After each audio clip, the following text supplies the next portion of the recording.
बिस्मिल्लाहिर्रहमानिर्रहीम। अस्सलाम वालेकुम नाज़रीन, मैं हूं आपका होस्ट अदनान दरवेश और आप देख रहे हैं रोड रिएक्शन। नाज़रीन, आज हम भारत की एक अचीवमेंट के बारे में बात करने जा रहे हैं। लोए institute of Asia power index की 2021 की रिपोर्ट के मुताबिक भारत जो है एशिया का चौथा पावरफुल मुल्क जो है वो बन गया है। और अगर हम पाकिस्तान की बात करते हैं तो पाकिस्तान 15 नंबर पे है और बांग्लादेश एक दर्जा आगे है पाकिस्तान से। और भारत को इस रैंकिंग में 100 में से 39.5 नंबर जो है वो मिले हैं। आइए चलते हैं पाकिस्तानी अवाम की तरफ, उनसे पूछते हैं इस बारे में अपनी क्या राय रखते हैं और भारत का ये जो चौथी रैंकिंग मिली है इसके पीछे क्या रीज़न्स हैं। तो आइए चलते हैं।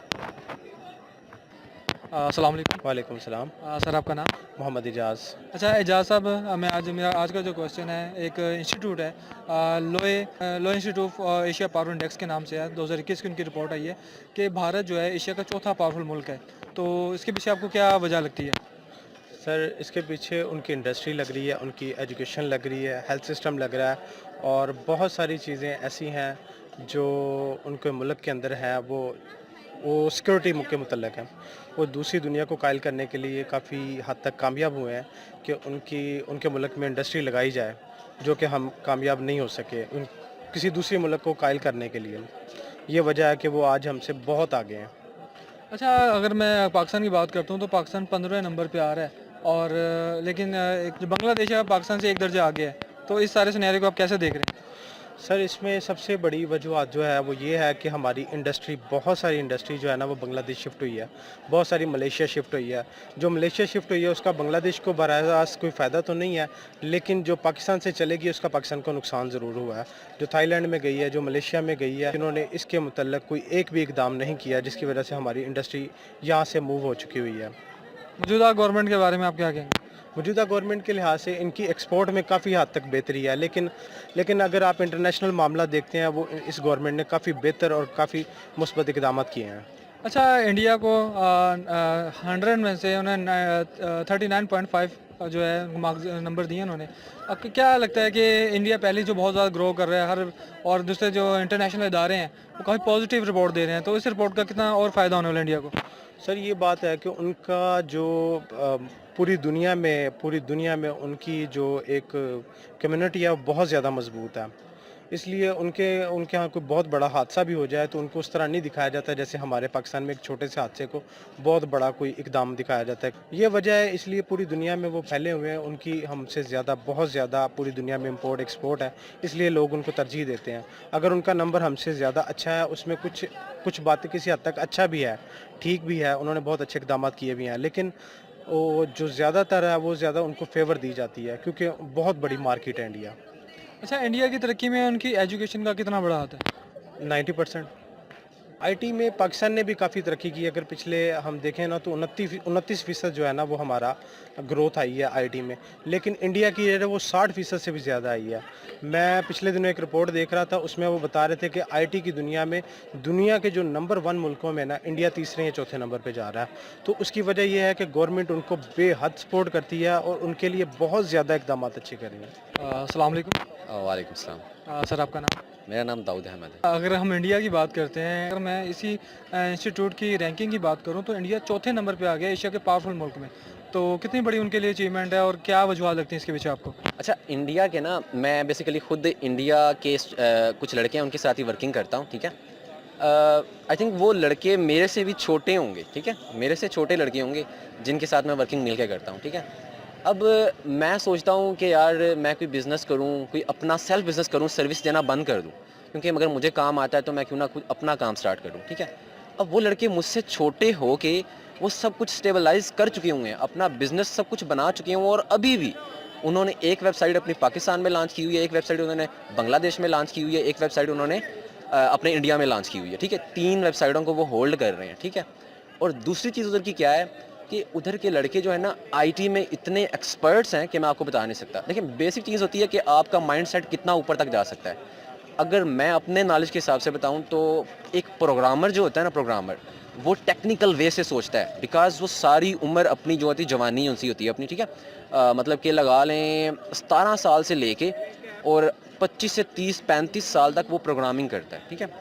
और प्रोग्रामिंग के अंदर वो ऐसी ऐसी टेक्निक्स निकालता है, ऐसी ऐसी लॉजिक्स बनाता है कि उसका माइंड लेवल बहुत अप हो गया होता है, ठीक है। वो जो माइंड लेवल अप होता है उसी चीज़ से ही उसके अंदर मेच्योरिटी आती है और वो न्यू से न्यू चीज़ें बनाता चला जाता है, ठीक है। और इंडियंस की आबादी एक तो बहुत ज़्यादा है, ठीक है, जिसकी वजह से आप कह सकते हैं कि जितना पाकिस्तान में मेडिकल का मेरिट होता है ना, इतना वहाँ का आईटी का मेरिट होता है। और पाकिस्तान में आईटी का कोई मयार नहीं है।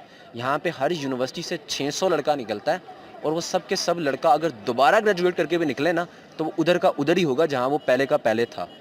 और उधर ऐसा नहीं होता। उधर आईटी का स्टूडेंट अगर 2 साल भी कर ले ना, तो वो बिज़नेस सेट कर चुका होता है। यहाँ पे पहले ग्रेजुएट करते हैं, ग्रेजुएट करने के बाद सोचते हैं मैंने क्या करना है, मैंने इंटर्नशिप करनी है। मैं इंटर्नशिप करने के लिए जाते हैं, इंटर्नशिप करके वो 2 साल वहाँ पे वेस्ट करते हैं, फिर करके वो किसी छोटी सी जॉब पे लगते हैं और वहाँ पे काम करते हैं। और काम किन का कर रहे होते हैं? वही इंडियंस का, वही गोरों का काम कर रहे होते हैं। क्या फ़ायदा तुम्हारी इस पढ़ाई का जो तुम खुद अपना ही सब कुछ ना कर सको? ये चीज़ें आपको अपनी करनी चाहिए, ये सब चीज़ें। अस्सलाम वालेकुम। वालेकुम सलाम। सर आपका नाम? शहजाद अली। अच्छा शहजाद साहब, मेरा आज का क्वेश्चन ये है कि एक लोए institute of Asia power index की 2021 की रिपोर्ट के मुताबिक इंडिया जो है एशिया का चौथा पावरफुल मुल्क जो है वो बन गया है। तो क्या रीज़न्स लगती हैं आपके उसके पीछे? इंडिया में इंडस्ट्री में सारी दुनिया की जितनी इंडस्ट्री हैं बड़ी बड़ी, उनका ज़्यादातर कारोबार इंडिया में ज़्यादा चल रहा है पाकिस्तान की बजाय। पाकिस्तान में उनके दूसरे माल के साथ इतने गहरे तल्लुकात नहीं हैं जिनके जितने इंडिया के हैं। और उधर हेल्थ भी पाकिस्तान से अच्छी है। जितने डॉक्टर हैं पाकिस्तान से काबिल डॉक्टर उधर पाए जाते हैं। पाकिस्तान में ऐसे इलाज कई ऐसे इलाज हैं जो इंडिया में किए जाते हैं। पाकिस्तान में डॉक्टर तो हैं लेकिन मशीनरी नहीं उनके पास है ऐसी जैसी इंडिया के पास, इसलिए वो आगे जा रहे हैं पाकिस्तान से। और उनकी लेबर भी सस्ती है, एजुकेशन उनकी हाई क्लास हो रही है। पाकिस्तान में एजुकेशन भी है लेकिन उस लेवल की नहीं है। पाकिस्तान में ये कोरोना की वजह से इतना ज़्यादा माहौल तबाह हुआ है, इतना दूसरे मुल्कों में नहीं हुआ। मेरा अगला क्वेश्चन ये भी है कि पाकिस्तान 15वें नंबर पे आ रहा है और जो बांग्लादेश है वो एक दर्जे आगे है पाकिस्तान से, तो इस बारे में आप क्या कहेंगे? पाकिस्तान के जितने कारोबारी संतकार फैसलाबाद के थे, उन्हें बांग्लादेश में ज़्यादा कारोबार के वसी मौक़े मिले थे। उनकी हुकूमत ने भी उन्हें सपोर्ट किया, जबकि पाकिस्तान में ऐसा सपोर्ट नहीं मिली। इन पर टैक्स ज़्यादा थे इस वजह से। अच्छा दाऊद साहब, मेरा आज का सवाल है कि लोए इंस्टीट्यूट एशिया पावर इंडेक्स की 2021 की रिपोर्ट के मुताबिक इंडिया जो है एशिया का चौथा पावरफुल मुल्क जो है वो बन गया है और पाकिस्तान का जो रैंक आता है वो 15 आता है। और लेकिन एक बात यह है कि जो बांग्लादेश है वो 14 नंबर पे आ रहे हैं, एक रैंक आ गया पाकिस्तान से। तो क्या वजह लगती है इसके पीछे आपको? बेसिकली मैं आपको इसकी 2 रीज़न्स बताऊंगा। फ़र्स्ट ऑफ़ ऑल मैं आपको बताऊंगा कि पाकिस्तान के जो अडल्ट्स हैं ना, इनमें क्या फ़र्क है और जो बांग्लादेश के अडल्ट्स हैं उनमें क्या फ़र्क है। बेसिकली जो पाकिस्तानी फ्रीलांसर्स हैं ना, ये कहते हैं हमें वर्क चाहिए, हमें काम चाहिए, ऑनलाइन वर्क चाहिए, हमें ऑनलाइन वर्क चाहिए। बट इनको बेसिकली ये नहीं पता कि अगर आप वर्क ढूंढ रहे हैं तो आपको वर्क आता क्या है, ठीक है। इन लोगों को बस वर्क चाहिए बट इनको वर्क नहीं आता, ठीक है। मेन रीज़न जो इनकी यही है। ये कहते हैं बस ऑनलाइन अर्निंग करनी है, ऑनलाइन अर्निंग करनी है। बट ऑनलाइन अर्निंग करने के लिए आपको सबसे पहले स्किल चाहिए, कोई वर्क आना चाहिए ताकि आप अपने क्लाइंट से बात कर सकें और उससे प्रोजेक्ट ले सकें, ठीक है। मेन चीज़ सबसे बड़ी चीज़ है, अगर आप अभी भी फाइवर पे या अपवर्क पे जाके ट्राई करेंगे ना, तो आपको अपवर्क पे फाइवर पे नंबर 2 के ऊपर जो सबसे ज़्यादा फ्रीलांसर्स मिलेंगे ना, वो आपको बांग्लादेश के मिलेंगे, ना कि आपको पाकिस्तान के मिलेंगे। मैं मानता हूँ कि पाकिस्तान का भी कोई ना कोई नाम है, बट बांग्लादेशी फ्रीलांसर्स पाकिस्तान की निस्बत काफ़ी ऊपर है, ठीक है। और नंबर 2 थिंग जो है, इधर के लोग लगाते हैं जुगाड़। जो एवरेज यहाँ की आवाम है ना, मैं अगर आपको कारोबारी हवाले से बताऊँ या फिर आपको मैं माशियत के हवाले से कोई बात थोड़ी बताऊँ ना, तो यहाँ के जो कारोबारी लोग हैं ना, ये लगाते हैं जुगाड़ और करते हैं गुजारा बसर, ठीक है। इनकी सोच होती है कि बस हम अर्निंग करें, अर्निंग करके हम घर का गुजारा बसर चलाएं, खुद अच्छा खाएं, खुद अच्छा पिएं और बस सो जाएं और बीवी बच्चों को पाल के बड़े हो जाएं, ठीक है। बट उधर के लोग क्या सोचते हैं कि अगर वो अच्छी अर्निंग कर रहे हैं ना, तो वो एक स्टेप ऊपर जाते हैं, ठीक है। ये वो कभी भी नहीं करते कि अगर एक तरफ से वो अच्छी अर्निंग कर रहे हैं, अच्छा खा रहे हैं, अच्छा पी रहे हैं, तो वो उस जगह पे स्टेबल नहीं रहते। पाकिस्तानियों को सबसे बड़ी रीज़न ये है कि ये एक जगह पे स्टेबल हो जाते हैं, स्टेबलाइज हो जाते हैं और वहीं पे अच्छी पूरी ज़िंदगी गुजार देते हैं और ऊपरले स्टेप पे नहीं जाते। ये 2 मेन रीज़न है। वालेकुम सलाम। सर आपका नाम? सर मेरा नाम मोहम्मद ज़िशान है। अच्छा ज़िशान साहब, अगर मैं एक इदारा है लोए institute of Asia power index के नाम से है, 2021 की उनकी रिपोर्ट आई है कि जो इंडिया है वो एशिया का चौथा पावरफुल मुल्क जो है वो बन गया है। तो इसके पीछे क्या वजह लगती है आपको? इंडिया चौथा पावरफुल मुल्क है, ठीक है, एशिया का। तो ये तो आपने बड़ी सी एक जिसे कहते हैं यूनिक सी बात बताई है, ठीक है। लेकिन अगर ये अभी इंडिया के जो हैं मौजूदा हालात देखें या करंट अफेयर्स देखें तो इंडिया की भी इकॉनमी बड़ी डिस्टर्ब है। कोविड की वजह से बेसिकली पूरी दुनिया ही मुतासर है। लेकिन इंडिया का आप देखें ना कि वो उनकी आप पॉपुलेशन भी देखें, 1.5 अरब तो उनकी आबादी है, ठीक है। तो 1.5 अरब की आबादी के लिहाज से आप इकॉनमी और फाइनेंशियल हालत जो है इंडिया की, वो उसको भी आप जज करेंगे। बड़े बड़े इकॉनमिस्ट जो हैं इस टाइम दुनिया में वो इंडिया के भी हैं। तो कहने का मतलब ये है कि अगर अब देखा जाए तो जो उनकी मोदी सरकार है, ठीक है, अब वो मुझे तो नहीं लगता खैर अब इंडिया की वो हालत उस तरह है। लेकिन अगर ये रिपोर्ट इस तरह आई है, बाज़ औक़ात आपको पता है जरीदे और इनकी रिपोर्ट जो होती है वो फैक्ट्स पे भी नहीं बेस करती। तो अगर आप कहते हैं कि इंडिया चौथे नंबर पे है तो आपकी बात मान लेते हैं। लेकिन ठीक है, इसमें हमें भी देखना चाहिए कि हम, बल्कि अगर आप पाकिस्तान की बात करते हैं तो पिछले 18 साल से पाकिस्तान हालत जंग में रहा है, ठीक है। स्टेट ऑफ वॉर में भी रह के हमने माशाल्लाह जो टफ़ टाइम था वो हमने गुजार लिया अल्लाह के फजल से।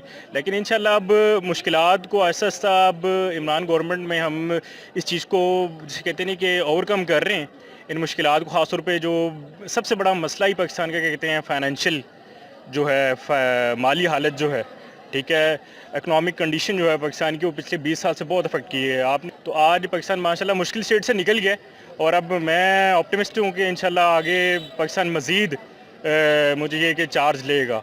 और बस अभी जैसे कहते हैं कि हालात ज़रूर टफ़ हैं, महंगाई है, ठीक है, बेरोज़गारी है।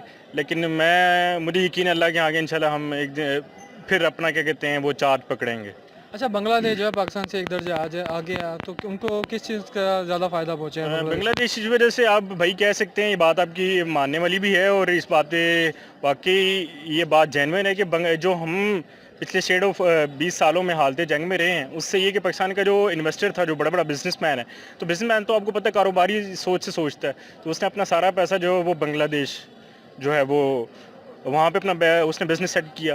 तो आप कह सकते हैं खैर कोई नहीं, वो भी हमारा भाई है एक तरह से। लेकिन अच्छी बात है, चलिए अगर बड़ा भाई अभी उस मुश्किल हालात में अगर छोटा भाई डेवलप कर रहा है तो हमें इसकी खुशी होनी चाहिए। बंगाली हमारे भाई हैं, हमें इस चीज़ को अप्रिशिएट करना चाहिए कि बांग्लादेश की इकॉनमी हमसे अच्छी